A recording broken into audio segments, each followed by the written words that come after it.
Carl Winter missed out on having a kidney transplant last year because he couldn't be reached when a suitable organ became available.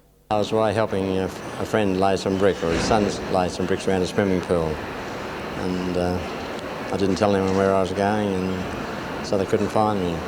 Hopefully LifePage will improve the communication link between the transplant unit and patients.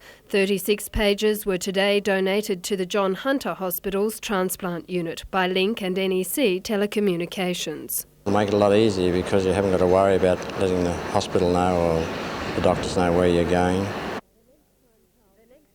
The next time Carl Winter hears this sound, it should be the news he is waiting for, that a compatible kidney has been donated. Jane Anderson, NBN News.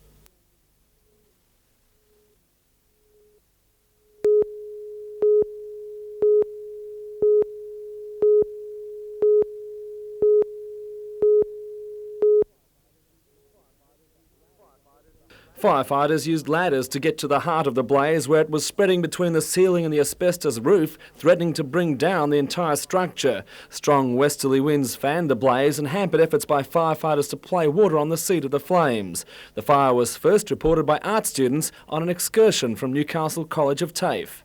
Just around the top of the building there was a lot of white smoke coming out the top of this edge of the roof and around the other side, just a small amount, and then it was starting to build up and you could just start to see flames coming through the asbestos roof.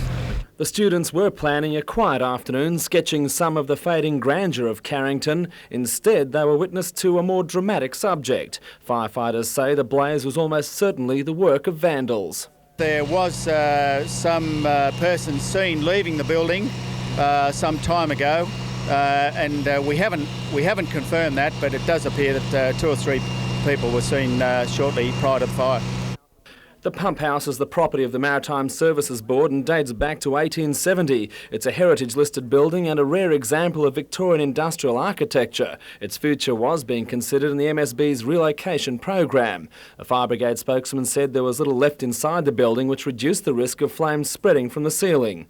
There was some concern for drums of chemicals stored in the pump house, but firemen played water over them until the blaze was extinguished. In the meantime, the MSB says routine security patrols will continue as before. Police are making inquiries.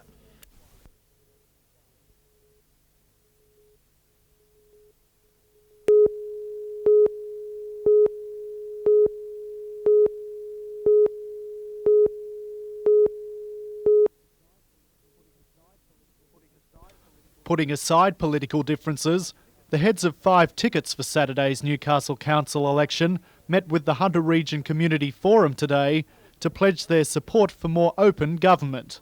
The Citizens Group and Liberal Party weren't invited, but the speakers cited examples of a council not in tune with what the community wants, including the building height codes issue.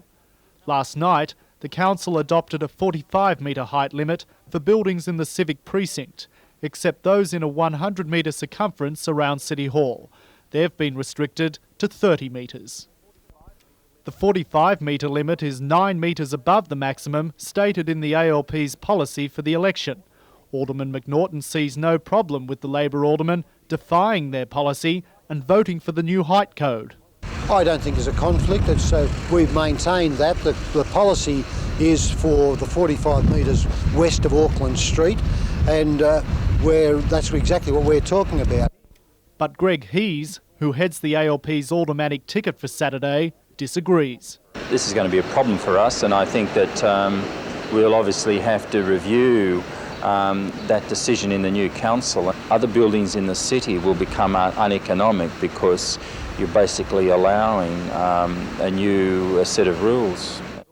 Council has also decided to push ahead with the demolition of civic buildings east of the Clarendon Hotel. Until a developer is found, the site will be used as a car park. We've got the Playhouse, the Civic Theatre, the City Hall and the Conservatorium, all in this vicinity where we urgently need after-hours parking. We'll have it now and we'll have it after the land is redeveloped.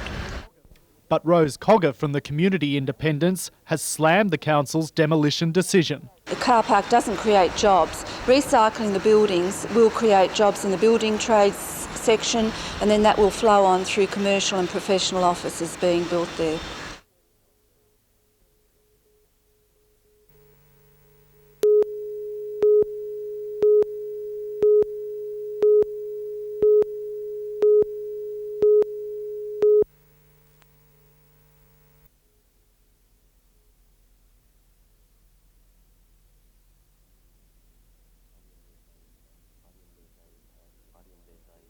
I think there's a feeling of despair and a feeling of defeat, that the campaign has come to its final stages, has come to an end. There's not many staff left, there's not very many patients left, so I think people have come to realise that the hospital is going to close. The frontline troops, those nurses attached to the urology and geriatric units, have decided to obey orders and show up for work at other hospitals in the region from Monday. The nurses have been here 2 weeks longer than they expected to be, and having lifted the bans yesterday, the nurses have come to a realisation that with no patients you can't have a hospital. Wallsend staff have fought a long and determined battle to keep the hospital open, but it seems they have been overwhelmed by the will of the government to rationalise health services. At the peak of this campaign, the government came out and announced further closures and cuts in health services. So rather than forcing them to the negotiating table, did in actual fact right at a crucial point of time, they were taking a harder line and a harder stand. Straits Hall Council and the Wallsend Hospital Campaign Committee have called a public meeting in the grounds of the hospital this Sunday. They will put to the community details of a tacit agreement they have made with the Health Services Administrator, Dr Tim Smythe. This is not an ordinary dispute. There are two components to it. That we were not in a position to give an undertaking that that agreement that sits on the table could be fulfilled until such times as we'd communicated that to the community and they had agreed with it. It is understood that issues on the agenda will include the future of the picket line. That'll be one of the matters will be discussed, and we'll look at how, if it's to operate, how it's to operate, and what its objective will be. Discussion is also expected to take place about the establishment of a task force to determine the future use of the hospital site. Jane Anderson, NBN News.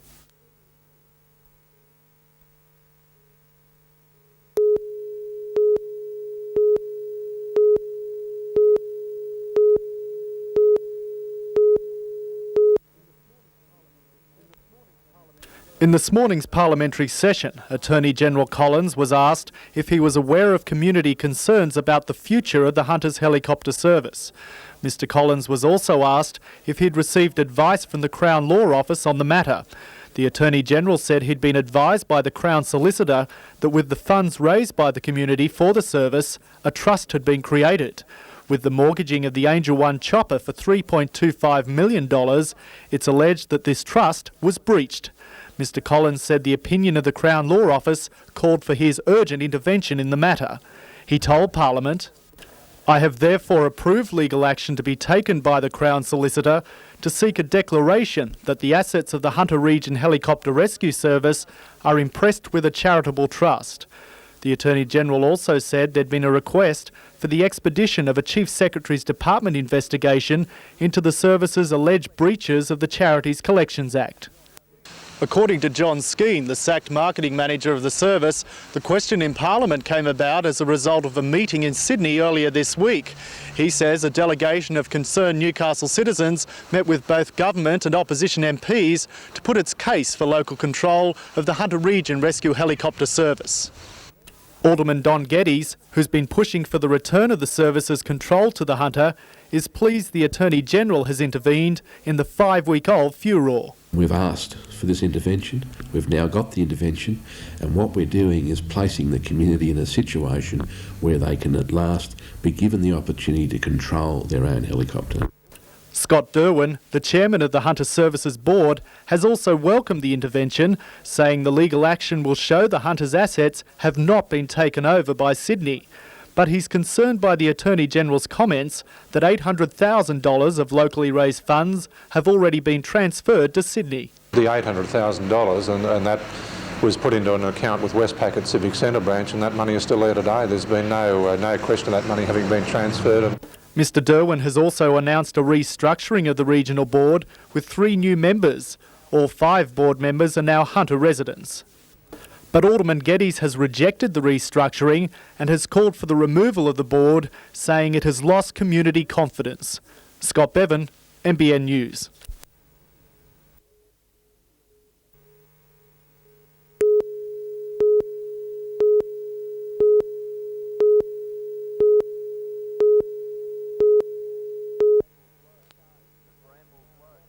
The Brambles Waratah Invitation Round Robin brings in the cream of the bowling circuit. All the players have at least state representation, most national, and Rob Perella and Trevor Morris have Commonwealth gold medals as well. So it wasn't unexpected the tournament, which began on Sunday, would be a cutthroat affair. After 5 days of bowls, only East Maitland's Dennis Dalton was a certainty for tomorrow's final. Today, 3 others were fighting to meet him. Making it even tighter, it came down to a 2-horse race between Lake Catai's John Snell and Cahaiba's Sam Laguza. Snell taking the game 31-28. Snell and Dalton will battle for the championship tomorrow afternoon at 1:45.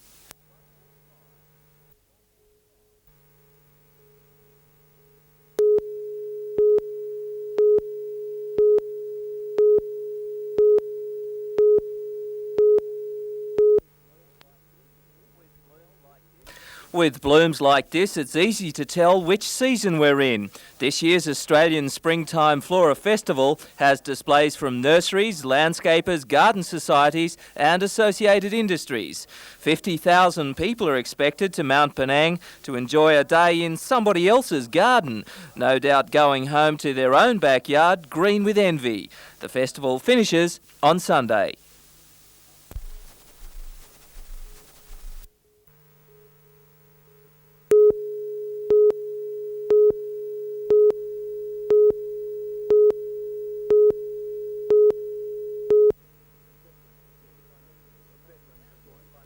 Veterans were joined by members of the modern-day Royal Australian Air Force to pay tribute to the few, those warriors of the air who took on the might of the German Luftwaffe in the skies over Britain and the Channel and turned the tide of the war. Group Captain Dick Gregory of RAF Base Williamtown reflected on the significance of that event. Had that air battle been lost, Hitler would have proceeded with his invasion with massive consequences for world order and civilization as we know it. Due to financial constraints, the Air Force wasn't able to provide the traditional flypast. However, the occasion was more a time for quiet reflection as community leaders laid wreaths at the Air Force Memorial.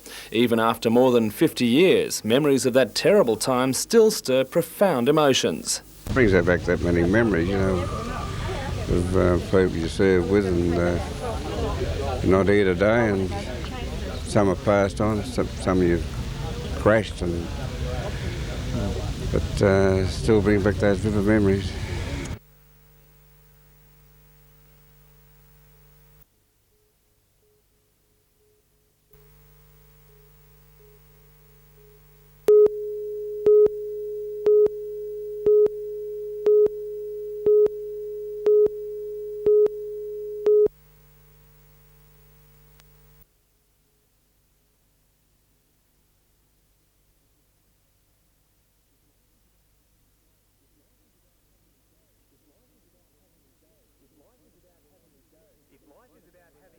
If life is about having a go, then each one of the 300 special school students on the paddock was a champion. They'd come from throughout the Hunter and as far afield as Taree. It seemed many took as much pride in representing their schools as other athletes might in their country. Newcastle Knights star Mark Sargent watched on, and his signature alone proved as good a first prize as any to his many admirers. Their unbridled enthusiasm to participate made everyone a winner.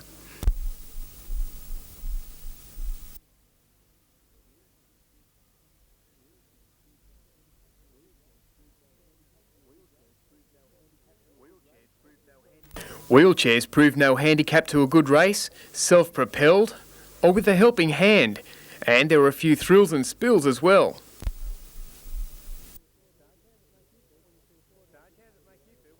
Sarge, how does it make you feel when you see a squad like this take to the field?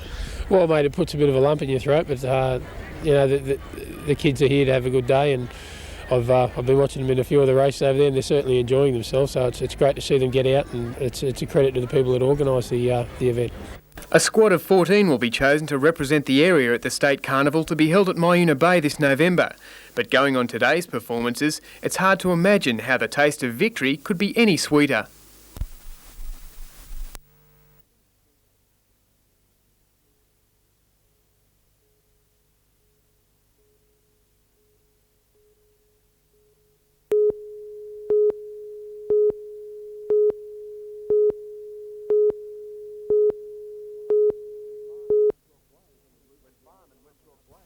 When firemen went to a blaze in the roof of the old pump house at Carrington on Wednesday, they discovered more than they bargained for. The interior of the building was decorated throughout with five-sided symbols or pentagrams, as well as a variety of slogans and messages clearly devoted to Satanism and the so-called black arts. While much of this interest in the occult can be put down to teenage dabbling, there's evidence that for some at least, that interest has become far more sinister. The Salvation Army Crisis Centre in Newcastle is also aware of an undercurrent of interest in devil worship among street kids, which has had some disturbing consequences. We have had situations where young people have come in with pentagrams burned into their flesh and quite scared of some mysterious things. And I have witnessed in a number of squats the pentagrams drawn on walls, on floors, and the sprinkling of some type of blood. Looks like blood, it could be red paint, it could be a number of things. Police have discovered large quantities of confirmed human blood at various locations, including a massive amount in a storm water drain at Broadmeadow last summer. There was no evidence of black magic rituals associated with the find, but it did have the hallmarks of a symbolic sacrifice. Symbolism associated with black magic is present in numerous abandoned buildings. Welfare workers say that whether the black magic is real or just adolescent imagination, it has certainly created a sense of fear among the street kids and vagrants they work with. Tom Hilston, NBN News.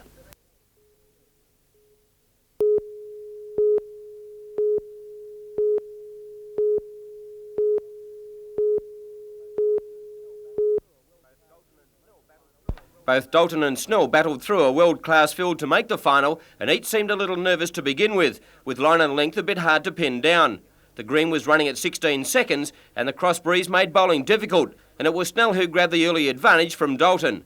But then the Australian representative started to find the range, and from there on never looked back. But to Snell's credit, Dalton wasn't able to set up a match-winning lead, and there was always the chance that Snell could close the gap. In the end, Dalton prevailed by 5 shots to add another trophy to his already bulging collection.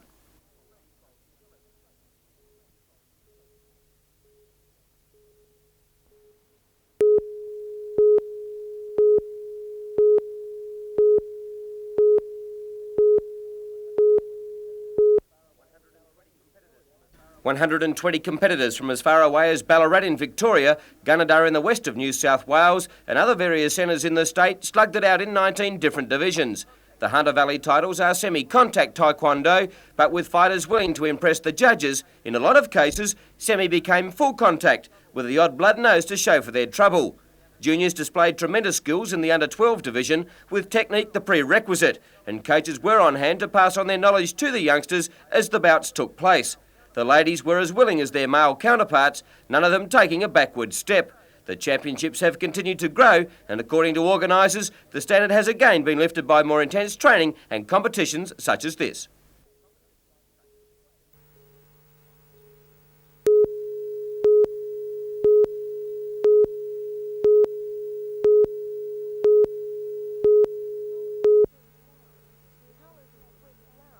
The colours of spring flowers have spilled into casual fashions this season, and it seems flowing floral fabrics are what all well-dressed women should be wearing.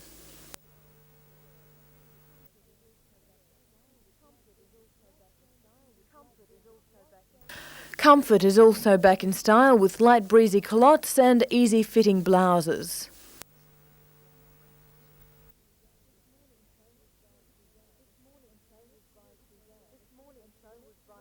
This morning's show was by Suzanne, and for the next week there'll be over 30 parades, each showcasing the mall's 20 fashion stores.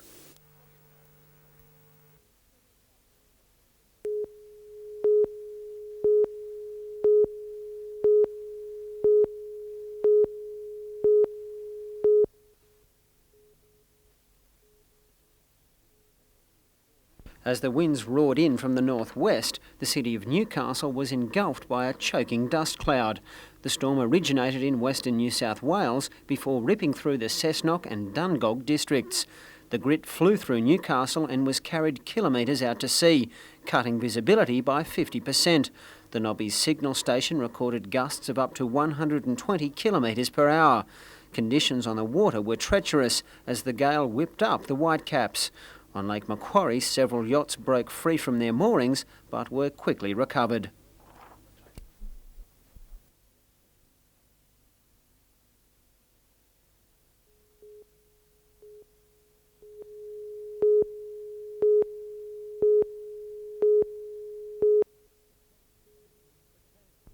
For cancer sufferers, the 2 linear accelerators in the Martyrs Oncology Unit have given hope for recovery, but that hope has been diminished. As of this week, one of the $1 million machines is operating at a greatly reduced capacity because of a critical shortage of radiographers. Our normal complement of radiographers is 14, but unfortunately at this point we are down to 9. Miss Makepeace says the unit's treatment capacity has been cut by up to 30%. In patient numbers, that means a drop from about 90 to 60. The Chief Executive Officer says the hospital is now on a recruitment drive for radiographers, and in the meantime, those needing urgent treatment won't have to wait. Those others who are seen to be medically able to wait will, in fact, wait no longer than about 4 weeks. Hunter patients who aren't prepared to wait and sufferers from other regions who have been relying on the Mater may have to go to Sydney or Brisbane for treatment. To cancer patients, the prospect of travelling for treatment is daunting. First of all, you're told you've got cancer. That's the big shock. That's the first big stress you follow.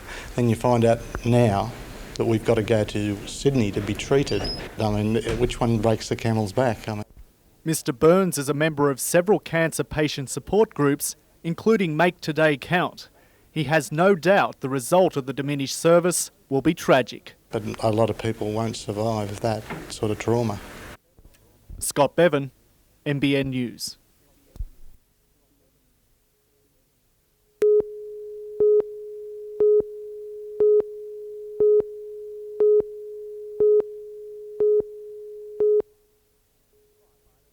Firefighters had a narrow shave at Redhead where high winds carried a blaze through tea tree scrub to the edge of the Callaroo Road industrial estate. Brigades kept the flames at bay, but there were a few anxious moments when the fickle wind gusts carried the fire into an adjacent allotment where it quickly threatened more industrial properties. Constant spot fires carried the danger across the Callaroo Road, but fire brigades anticipating the new threat were on hand to protect homes. With the blaze still eating through scrub, firefighters played a waiting game, watching potential hazards and backburning to avoid others. At this stage, the westerly seems to be the most prominent factor, but we've got a lot of fuel out here towards the north, and if the wind slips around from the southwest, then we've got another problem. Residents some distance from the fires were equally concerned that a wind shift would bring the flames to their homes. Many were out with garden hoses, just in case. The Redhead caravan park came perilously close to the blaze, which skirted the boundary. Firemen were on hand if the wind shifted, and they did manage to save one family of possums, who had sought shelter in a timber thicket. Late this evening, the fire was continuing to eat up hundreds of metres of tea tree scrub. As one fireman said, it will burn right to the beach before it's truly under control. It's believed the fire was deliberately lit.